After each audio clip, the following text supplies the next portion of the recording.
Hi, everybody. Welcome. I want to keep this short because I've been looking forward to this talk literally for months and months. So this is, I'm just going to read the slide. This is Rudy Hernandez, Assistant Teaching Professor for Political Science and Constitutional Democracy at the University of Missouri. And I'm happy to call him my friend. I'm thrilled he's here. Did I get that right? That's terrific. We are friends. First off, I'm really happy to be here and see this beautiful campus at the University of Missouri. Thank you, Daniel, so much for inviting me. It's kind of a Philadelphia talk for North Dakota, but I think, here's why I think it's worth looking at it. What this project is ultimately, like all talks, it starts to, this is part of a long-term book project. But what this project really is looking at one particular place and trying to think about the great themes of American political thought from this one place in Philadelphia.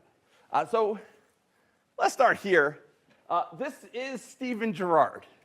And Stephen Girard, at the time of his death in 1828, left $6 million to the city of Philadelphia, a significant portion of which is for the creation of an orphanage that we'll talk about in this talk. And in 1828, $6 million was a lot of money. There's a 2014 study. It puts it at the fourth largest gift in American history, but if you consider the economy in 1828, it's about $120 billion. So I'm going to use the word orphanage. I really mean 48-acre beautiful boarding school for orphans left to the city of Philadelphia.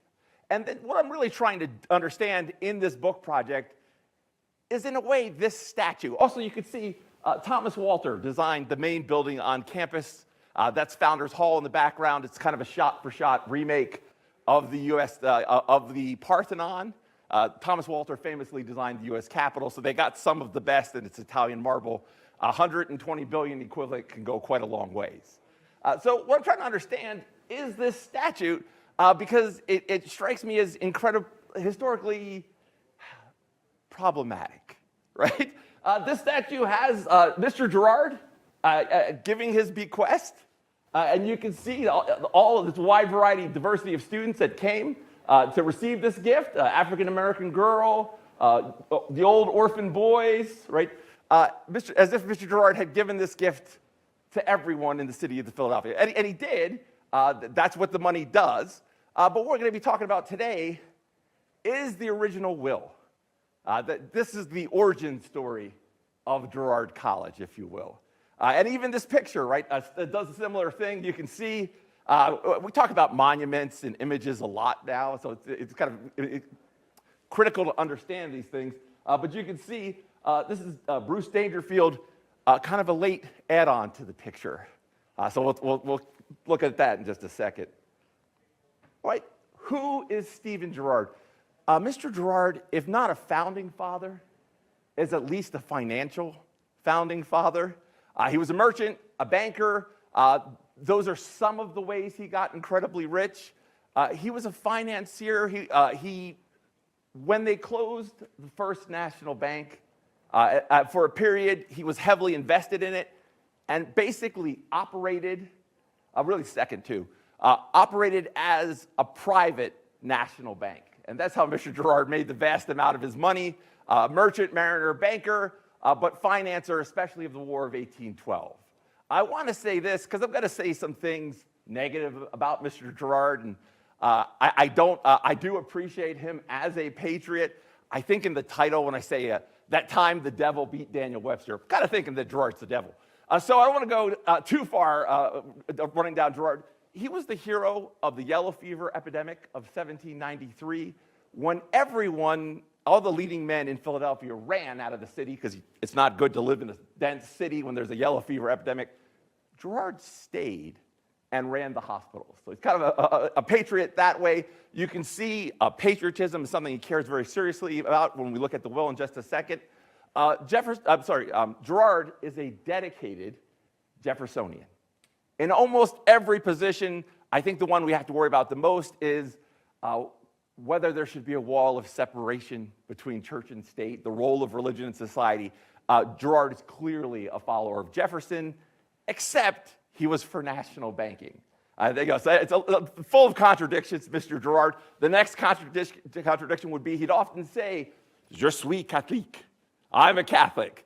But he was also a prominent Mason, and as some of you are aware, the difficulties that would have meant back then. I don't know if you can interpret a man's will by the ships that he owns, but his ships seem to be after Enlightenment thinkers. He has a ship named the Rousseau, the Montesquieu, and the Voltaire. And I think in the interest of full disclosure, I should also say he did have a ship called Good Friends. I couldn't fit it all on the slide, and I wanted to highlight the Enlightenment figures that he celebrates in naming his ships. He dies in December 26, 1831. So Girard is the major figure in this story, but he's dead. And that's important to Girard that we remember him after he's dead. I think if you read some of what Carl Richards has written about the American founders and the spirit of the time, they thought of themselves in founding and establishing the school. It's kind of a classical idea. I'm doing something timeless. I'm doing something that's going to be remembered.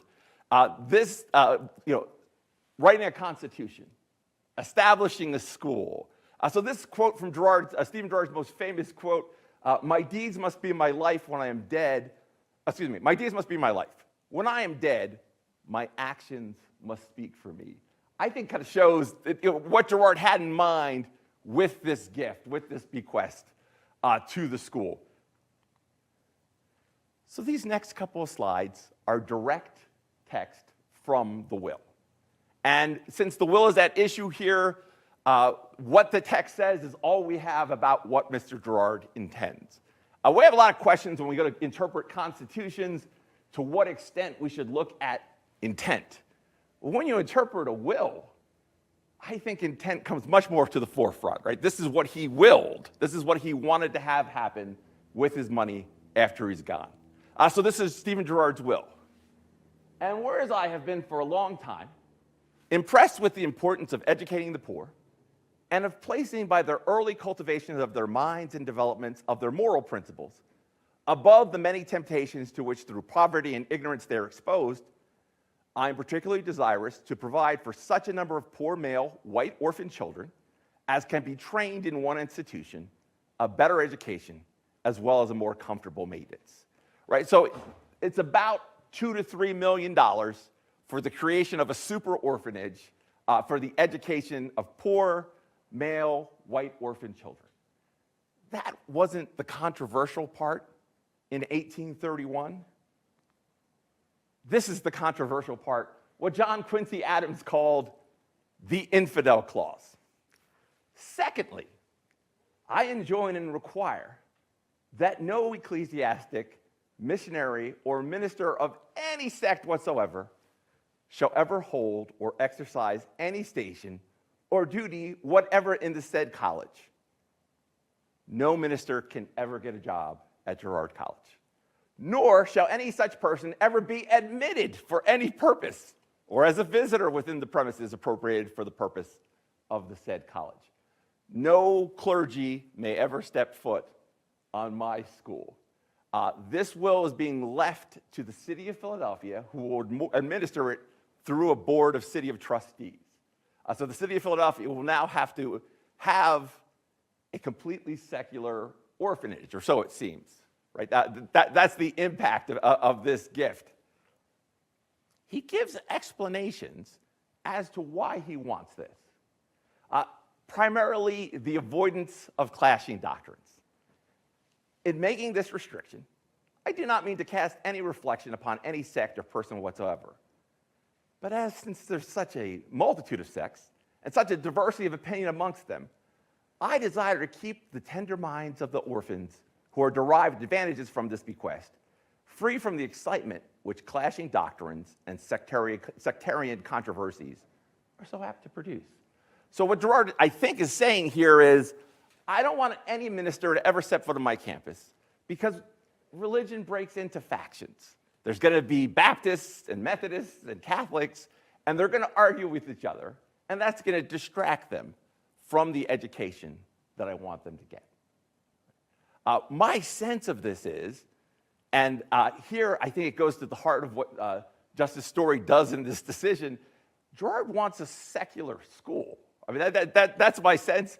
Not to cast any dispersion on religious people, but if we can keep religion out of it, then we can focus on learning. And he does tell you what he wants them to learn. He calls it the purest principles of morality. Sometimes you will see Jefferson speak this way. I get the sense that this is morality separated from religion.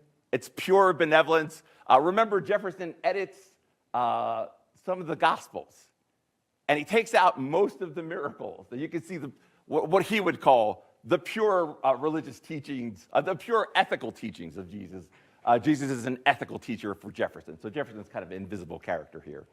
My desire is that all the instructors and teachers in the college shall take pains to instill in the minds of scholars the purest principles of morality, so that on their entrance into active life, they may, from inclination and habit, evince benevolence towards their fellow creatures and a love of truth, sobriety, and industry, adopting at the same time such religious tenets as their matured reason may enable them to prefer.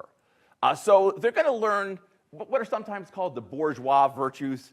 Some of you have heard of these classical virtues, courage, justice, temperance, those kind of ones. And then theological virtues, faith, hope, and love. Right? The greatest of these is love. None of those. Right? We want commercial society virtues, I think is how I would describe them. Right? Truth, love of truth, sobriety, and industry. And those are certainly very good things. But Girard wants these youths to be prepared for a kind of commercial life.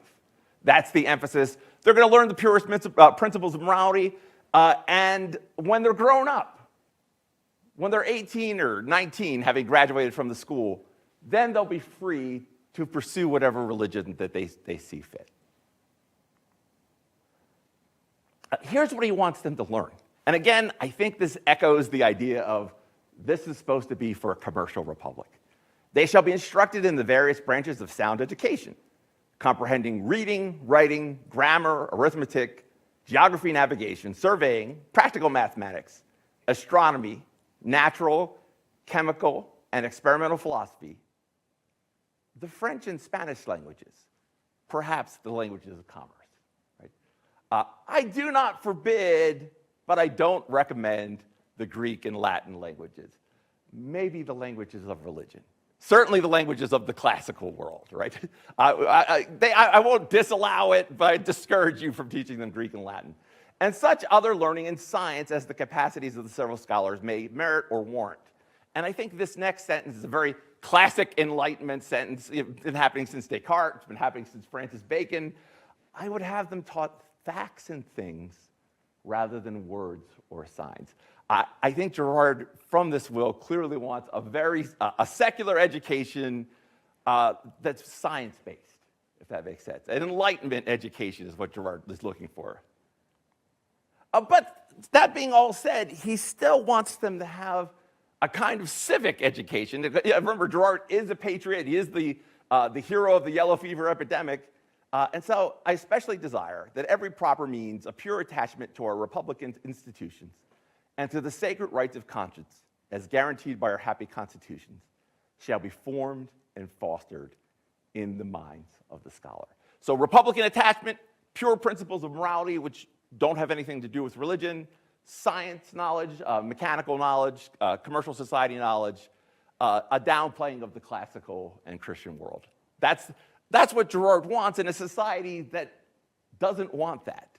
Now, I think what you need to do to understand this case is there's a family that would like to get the $6 million, right? If this will violates the common law of Pennsylvania and is not legitimately a charity, that family will inherit the money. So they have some motive, right? This is kind of the central question, the central issue of the Girard v. Vidal versus Girard trustees case. Is this gift hostile to Christianity and thus a violation of the common law of Pennsylvania? Now, maybe just to remind some of the undergraduates, this is not a First Amendment case. There is a First Amendment, but First Amendment at this point only applies and limits the federal government. Right? If we're talking about Pennsylvania, we're talking about the Pennsylvania Constitution and the common law of Pennsylvania.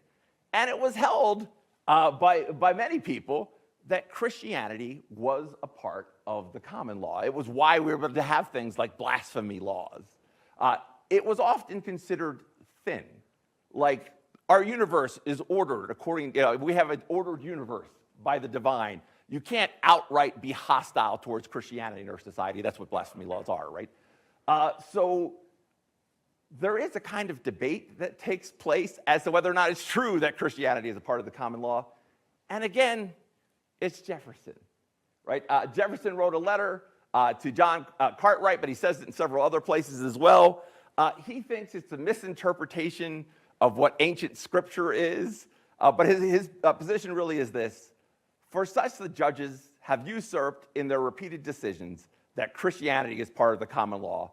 The proof of the contrary is incontrovertible, right? So Jefferson's a dedicated arguer against the notion that Christianity is a part of the common law.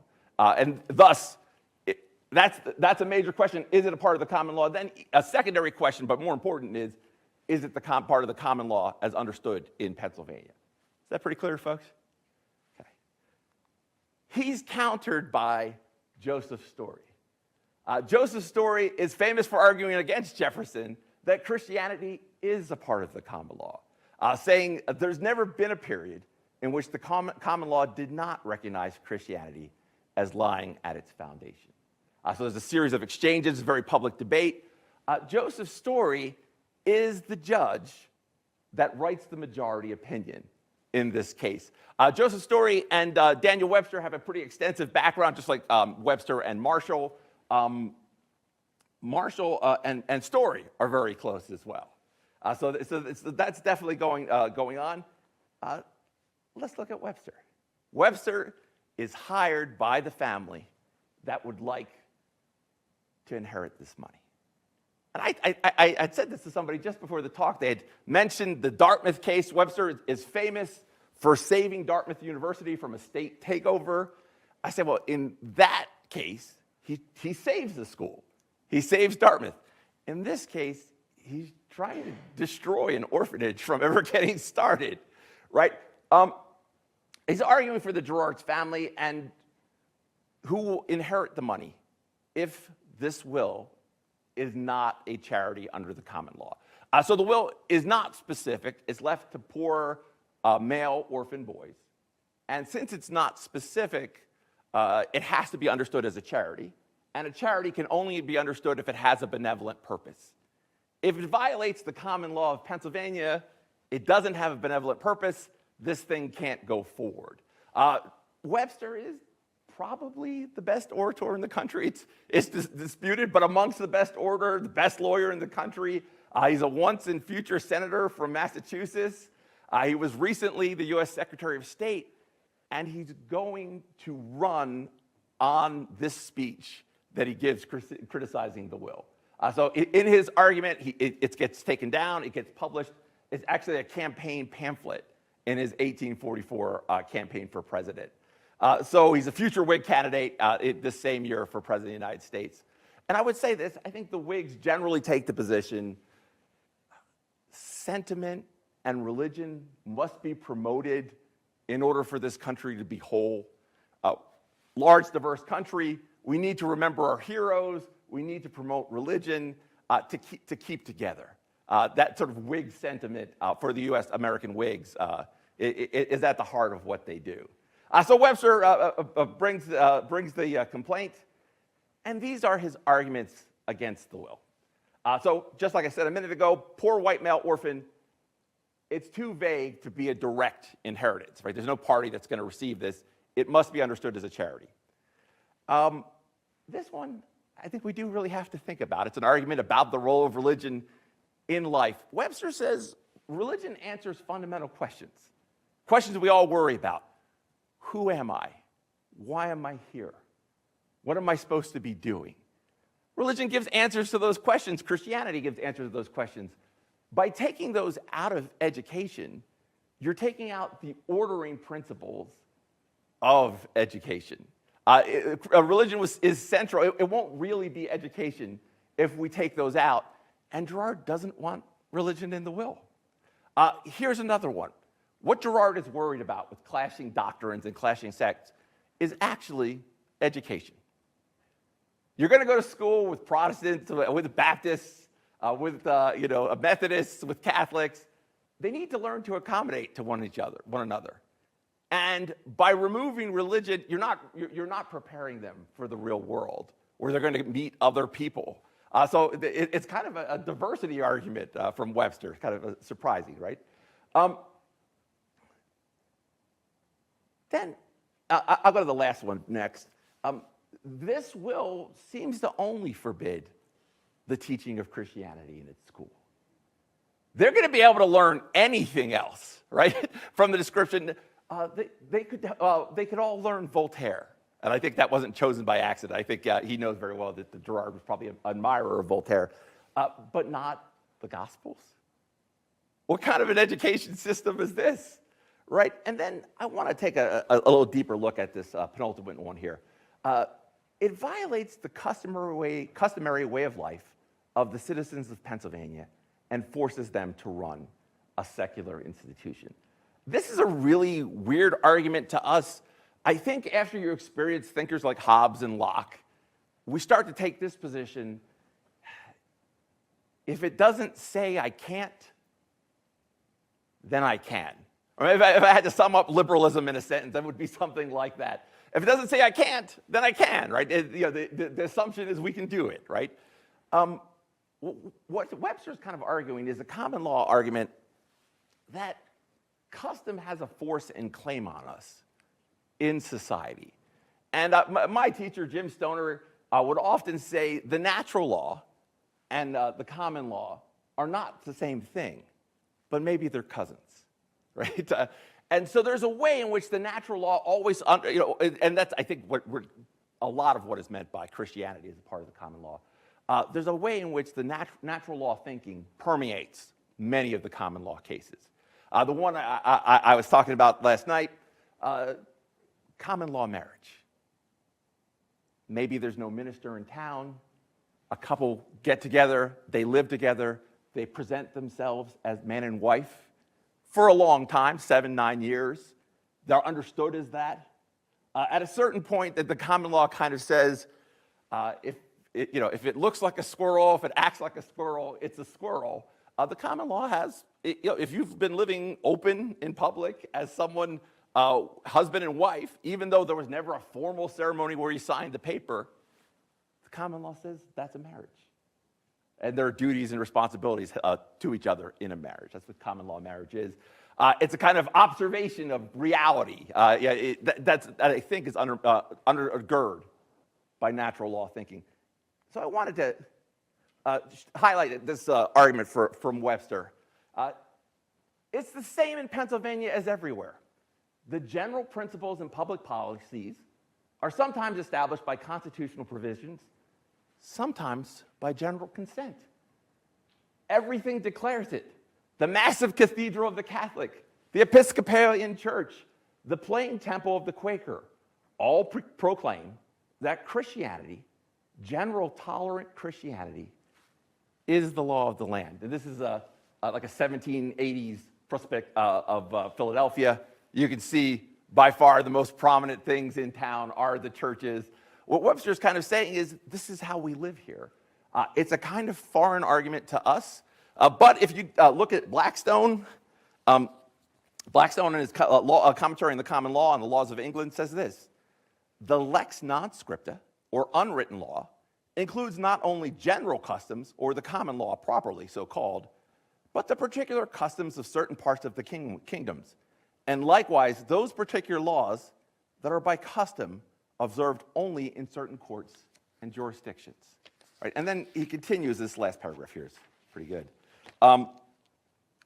However, I therefore style these parts of our law, leges non scriptae, because their original institution and authority are not set down in writing, as acts of parliament are, but they receive their binding power and the force of law by long and immemorial usage. and by their universal reception throughout the kingdom. So Blackstone, the common law tradition, kind of suggests that custom has a kind of force of law, that this is how we live in society. We're all Christians here. An enormously rich person can't create an institution that forces us to run a secular school.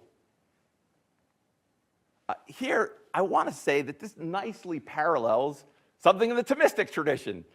Thomas shockingly says, that section is, I think it's question 64 on the Treatise of Law, that custom can have the force of law, particularly in a democracy, in a society where we are the authority and we make the law, right? So law is a command of reason promulgated by an authority for the common good. Well, in a democracy, we are the authority in some sense, right? Custom could thus have the force of law. This is an answer, it's in question 97, sorry. Article 3, reply to objection 3.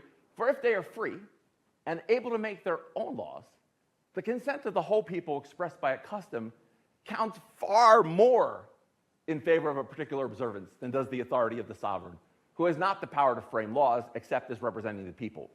Wherefore, although each individual cannot make laws, like every day I tell my kids to eat their vegetable, it just won't apply to you, right? You should, but I only have to, I can't make law as an individual.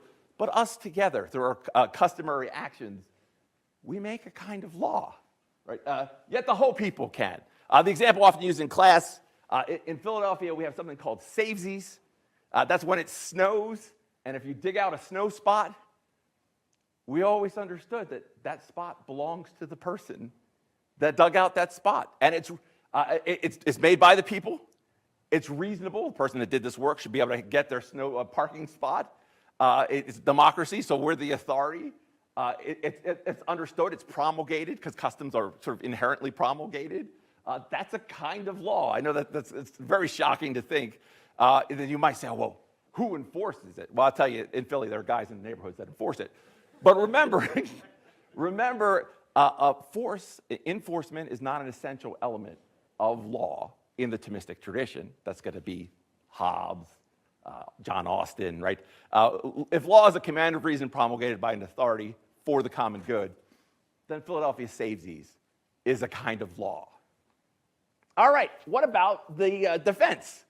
Challenging the will. Again, another famous American is defending the will. He's a friend of Stephen Girard's, or he was a friend of Stephen Girard's. That's Nicholas Biddle. Nicholas Biddle is famous for trying to save the National Bank against Andrew Jackson. It did not go well.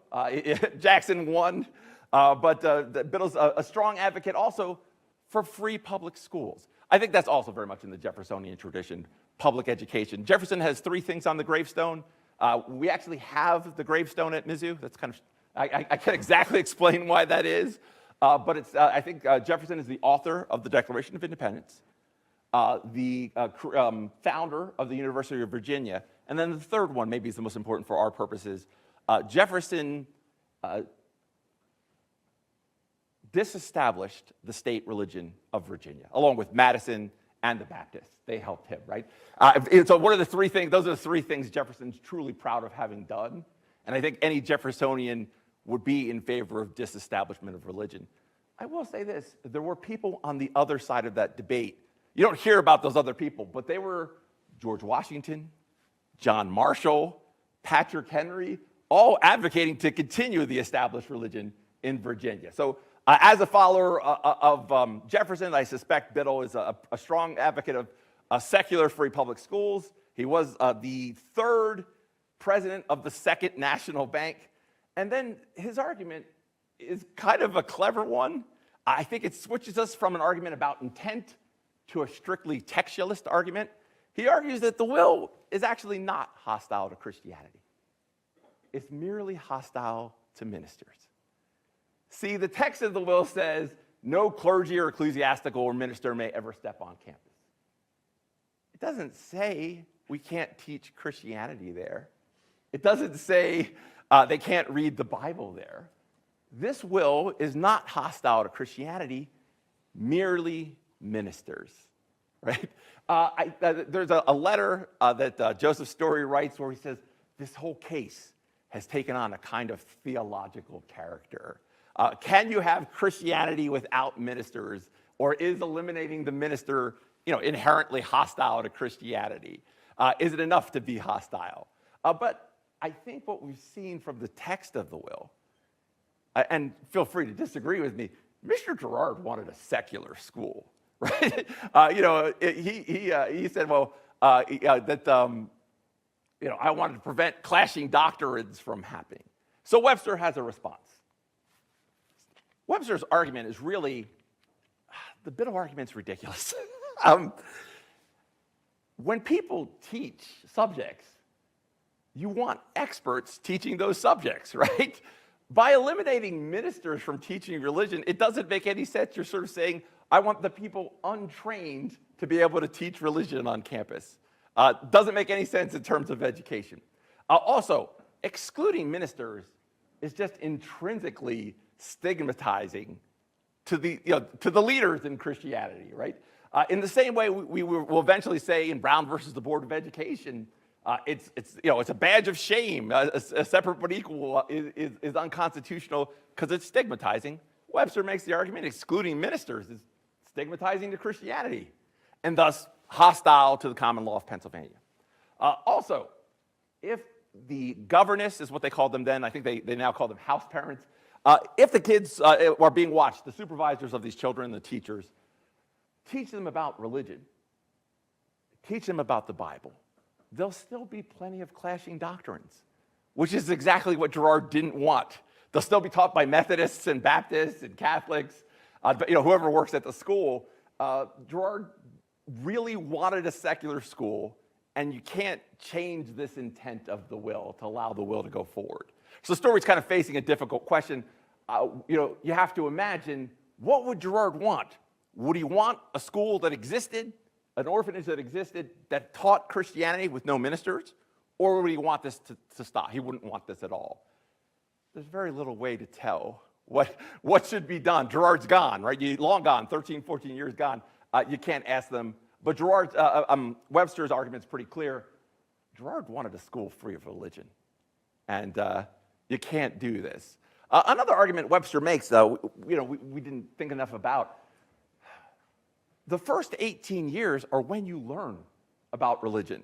If you have no religion from from birth to 18, it's unlikely you're going to be, not impossible, it happens every day, but it's less likely that you're going to become a good Christian after the first 18 years. And also the first 18 years represents about a third of a person's life. That's a huge chunk, in the 1840s. All right. So this is Chief Justice Joseph Story. He's going to write the majority opinion of this, and we've already said he's famous for arguing that Christianity is a part of the common law, and also famous for agreeing with Webster in a lot of critical cases. So it was a very good selection on the part of the family as who they got. He's usually viewed, and this tradition comes out of the literature. Daniel Dreisbach has a good book on the Bible and the American founding. Victor Philip Munoz writes this way as well. They're very good scholars on this. If you look at the American founding and thought about, well, what did the founders want to happen with religion? The answer is really, there's two camps. And that's why we always have quote wars.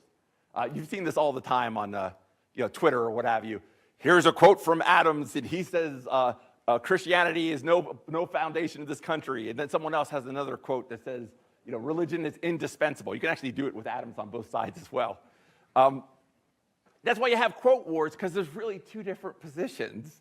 One they call the nursing fathers, and it comes from this line. I'm sorry to quote the King James Bible here, but it's the one that they most often would have used. And the kings shall be thy nursing fathers, right? The idea is that leadership should promote religion for the good of the country, right? And in that tradition, like we said earlier in the debate over the seculars, the disestablishment of the religion in Virginia, you have people like George Washington, John Marshall, who's a mentor to Joseph Story. Joseph Story is often put in that camp. And Patrick Henry would be another person. It was Patrick Henry's bill that was supposed to supply money for ministers in Virginia that was at stake. And then you have separationists, But even then, there are details in the lives of these separationists where you can go, oh, wasn't always a good separationist. But we know Jefferson's famous for saying, as he understood the intent of the First Amendment, they thought they were creating a wall of separation between church and state. Although Jefferson does preside over prayer services in Congress, Madison, who joins Jefferson quite often, does declare days of fasting, days of prayer and fasting for the country. Madison later on goes, oh, well, that was a mistake. I shouldn't have done that. It was a kind of mistake. And then one more thing about Chief Justice Joseph Story that might be relevant. He's a Unitarian. He's a religious minority. He doesn't believe that Christ is God. He has a divine mission, but he doesn't believe that Christ is God. So there might, you don't want to overlook someone's personal life and interpret from there, but there might be some more room for religious diversity in Story's mind because of that. All right, here is the outcome that preserves the will and allows the school to exist. And today this case gets cited all the time by both people arguing for the separation of church and state and people arguing that religion can have some role to play in public life. So it's kind of interesting. First off, Christianity is a part of the common law. What he'd always said and maintained throughout his career, he still believes, but it has to be understood in the context of the Pennsylvania Constitution. And the famous William Penn story, when William Penn was in England, the Quakers apparently cannot make any gesture that looks like veneration of an authority figure. So Quakers can't take their hats off in court. They don't bow, right? There are limitations. So Penn is charged with praying on the street. He is brought into the courtroom, and he deliberately doesn't wear a hat that day, so he can't be forced to take it off. And a bailiff, as he walks into the courtroom, puts a hat on him, right? So that, he refuses to take it off. He goes to jail. Pennsylvania is supposed to be a place where that stuff never happens, a place of religious liberty. So when we talk about Christianity being part of the common law, we have to understand it in the Pennsylvanian constitutional context. Then he buys the Biddle argument. The will is not explicitly hostile. And for me to stop this gift from going forward, it has to be clearer language that it's hostile to Christianity. He accepts that it's not hostile to Christianity, merely ministers, and that they're not theologically deeply connected such that it can't go forward. The testator does not say that Christianity shall not be taught in the college, but only that no ecclesiastic of any sect shall hold or exercise any station or duty in the college. So this ultimately means the school can be created and they can teach Christianity there. So even though the title is, that time the devil beat Daniel Webster, it's not clear to me that Girard really got what he wanted. Now he's got a school that doesn't have ministers, sure, but one where Christianity can be taught. And here Webster highlights the text of the Pennsylvania Constitution, right? All men have a natural and indefeasible right to worship Almighty God according to their dictates of their own conscience, right? Here, Story just simply sums up saying, language more comprehensive for the complete protection of every variety of religious opinion could scarcely be used. So that we're compelled to admit that although Christianity be a part of common law of the state, it is so in a qualified state, meaning it has to be understood in the context of the Pennsylvania Constitution. I think, and I don't want to go too far with this claim, this is how Joseph Story will eventually understand what the intent of the First Amendment was. If Jefferson believes the intent of the First Amendment was to create a wall of separation of church and state, Story thinks that what they were trying to do, the spirit of the time, was that Christianity ought to receive encouragement from the state so far as was not incompatible with the private rights of conscience and the freedom of religious worship. So, what's been the impact of this case? Girard College opens its doors January 1st, 1848. There's a protection of minority rights that includes excluding clergy under state constitutions. It's kind of strange, right? But that was what Girard wanted. Promotion of Christianity is okay. That's kind of the consensus understanding religion and government up until maybe this 1962 case, Engel v. Vitale. where the Supreme Court incorporates the First Amendment through the 14th Amendment and suddenly says, what Jefferson wanted is the Constitution, that we need to have a complete separation of church and state, so you can't have school prayer anymore. There are Bible riots. Protestants and Catholics the same year are deeply embedded in fights as to which Bible gets read in the public schools, King James or Dewey Reams, right? And then you have a new problem, a kind of theological problem. They're going to be orphans who are descendants of Catholics. And it's not going to be enough for Catholics, as we all well know, to read the Bible and hear from laymen about the Bible. It's very good stuff. But we're going to need sacraments, and sacraments require clergy. They require priests. So there's all kinds of discussion about what do we do with the Catholic kids. There's one proposal. We're going to create a shack outside of the school. And what will happen if a kid needs last rites, which can happen. Yes, 1844, people could need last rites. We're going to take that Catholic kid off of campus and put him in the shack, and then a priest can go in there and deliver last rites. The issue would really be, well, is a shack outside of the campus still part of the campus? Do we have to do this with separate money? So there are all kinds of op-eds. One appears in Orestes Bronson's Quarterly, arguing that this orphanage shouldn't have gone forward. But now that they've created it, they need to accommodate Catholic orphans. They need access to the sacraments. All right, just a little bit, and I know I'm kind of a precedent here, just a little bit about the future, right? Girard College still reads the Bibles. Even this is always the problem with Girard. It is a quasi-public, quasi-private school.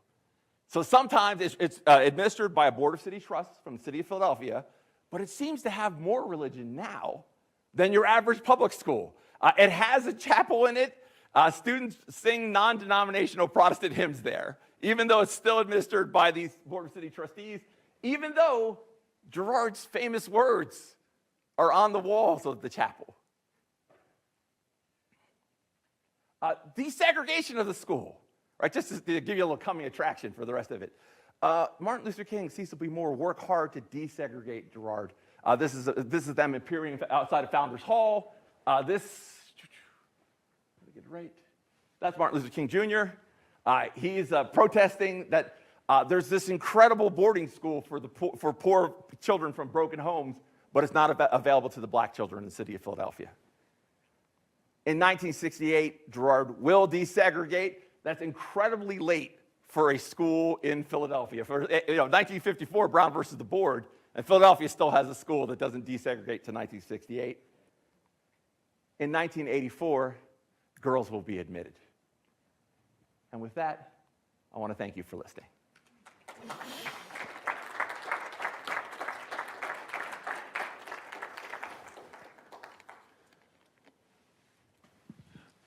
I think we have a little bit of time for questions. Yeah, we have a few minutes. I'm going to be that guy and ask the first question. So, let's see, I wrote this down here.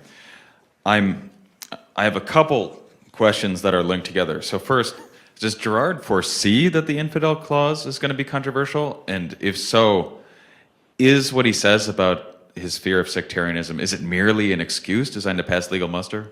So I merely excuse. So Girard, when he first sees the lawyer is shocked at what he's trying to do when they draft the will, and I think it's strategic to say, I'm not hostile to religion. I have a real purpose as to why I don't want to have clashing doctrines in my school. Okay.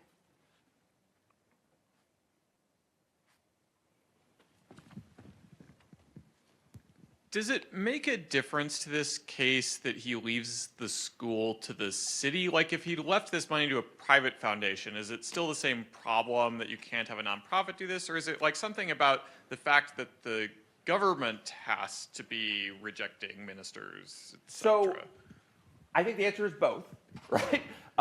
For it to be a charity, it has to serve a public purpose. And certainly Webster would have been brought in to still challenge the existence of a private charity. But in this case, it's worse because the city of Philadelphia has to be involved in this institution where the mayor is going to name members of the board of trustees. This is a Philadelphia quasi-public, quasi-private school. Why does he want that then? Like, does he think his odds are Yeah, no, Gerard, my understanding, Gerard really is a patriot. I know that we called him the devil earlier. He loves and believes in the city of Philadelphia and wants to give a gift. There's other things in the gift, charities, improvement of roads, and all kinds of things in the city. He wants it to go to the city that he made his money in. Given Story's apparent bona fides before he renders the decision, if someone were to read the tea leaves, would they have been surprised by the decision? I think they would have. So it seems to me the real difficulty in this one is it's hard to steal $6 million from orphans, right? I mean, the actual context is really challenging. Like, there's going to be this incredible institution if we allow this to exist. And Story has always stood up for Christianity being a type of a part of the common law. And Webster and Story have a long background of agreeing with each other, right? So I think there's a reason they picked Webster, and I think they thought they'd be able to stop this. There is a precedent in Pennsylvania that echoes, like it's called Upshads, that does seem to hint that the Pennsylvania Constitution changes our understanding of the common law. So, yeah, I think it is surprising. My question is do you think that the intent of the school is still like in its essence, right? Seeing as the requirements of the individuals being orphaned white children with a no religion aspect, do you think that the objective of the school is still intact then at this point? So again, it goes back to that first statue that I am wondering about, where Gerard is there welcoming everyone to the school, right? No. It was a will left to poor white male orphans. But I think we have to kind of question, can someone super rich leave a gift that not only tries to change society, but then doesn't change when society changes? Can the city of Philadelphia continue to have a quasi-public, quasi-private school that desegregates, that doesn't allow girls in? I think it's still the case that clergy are not to be publicly allowed on campus. That hasn't gone to the Supreme Court yet. I think a lot of things, no clergyman may ever hold office or job on campus. I don't think that would hold up any longer, whereas it did hold up then. It's kind of interesting. Is it still Mr. Gerard's school? I think he wanted to give a gift to the city of Philadelphia. It's always a question with the framers, right? You look at all men are created equal. That's a little better. It has all men in it. But you still have questions. Well, did they really mean everybody? Kind of a whispering question. Gerard kind of explicitly doesn't seem to mean everybody. So it's never what Gerard wanted. But that's always true. Actually, there are architectural plans, and Gerard's not a good architect. So they figured out right away that they couldn't build it the way he wanted. Like, the will has to get broken from day one. And that's often the case with gifts.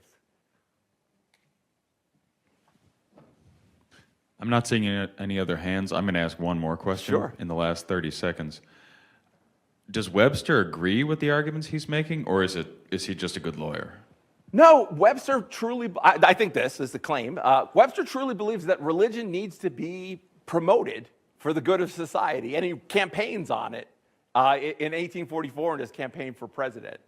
I do think Webster thinks that the promotion of religion is good for the health of society. Like George Washington says in his farewell address, I think it's a strain in American politics.